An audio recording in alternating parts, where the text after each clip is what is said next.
काकुड़ा गांव में एक पुराना बड़ा हवेली था। इस हवेली के बारे में कहा जाता था कि वहाँ एक महिला की आत्मा भटकती है। कहते हैं कि वो महिला कई साल पहले अपने पति के हाथों मारी गई थी। रात के समय हवेली से अजीब आवाजें आने लगती थी, किसी के रोने की, चीखने की और कभी कभी फर्नीचर के खिसकने की। गांव के लोग इस हवेली के पास जाने से भी डरते थे।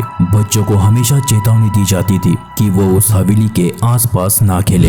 एक दिन गाँव में रहने वाले कुछ युवकों ने साहस दिखाने की ठानी और उन्होंने हवेली में जाने का फैसला किया। वो अपने साथ टॉर्च और मोबाइल ले गए। रात का समय था। हवेली के अंदर बहुत सारा अंधेरा था। जैसे ही वो अंदर गए, अचानक दरवाजा जोर से बंद हो गया। सभी दोस्त डर के मारे कांपने लगे। वो आगे बढ़ते गए। हर कदम के साथ उनके दिल की धड़कन तेज होती गई। अचानक एक कमरे से किसी के रोने की आवाज आई। वो उस कमरे की ओर चले गए तो देखा कि सामने से एक बड़ी सी छाया एक महिला खिड़की के पास खड़ी है। उसका चेहरा पीला था और आंखों में बहुत सारा दर्द और गुस्सा झलक रहा था। युवकों में से एक ने हिम्मत करके पूछा, तुम कौन हो और यहाँ क्या कर रही हो? महिला ने धीरे धीरे मुड़कर उनकी ओर देखा और कहा, मैं इस हवेली की मालकिन हूँ। मेरे पति ने मुझे यहाँ मार दिया था और मेरी आत्मा को शांति नहीं मिल पा रही है। इतना कहते ही महिला अचानक गायब हो गई और कमरे में एक ठंडी हवा का झोंका आ गया। सभी युवक डर से कांपने लगे और बाहर की ओर भागने की कोशिश करने लगे। किसी तरह दरवाजा खोलकर वो बाहर निकले। जब वो गाँव में वापस आए तो उन्होंने सभी को इस घटना के बारे में बताया। उस दिन के बाद से किसी ने भी उस हवेली में जाने की हिम्मत नहीं की। गाँव के बुजुर्ग ने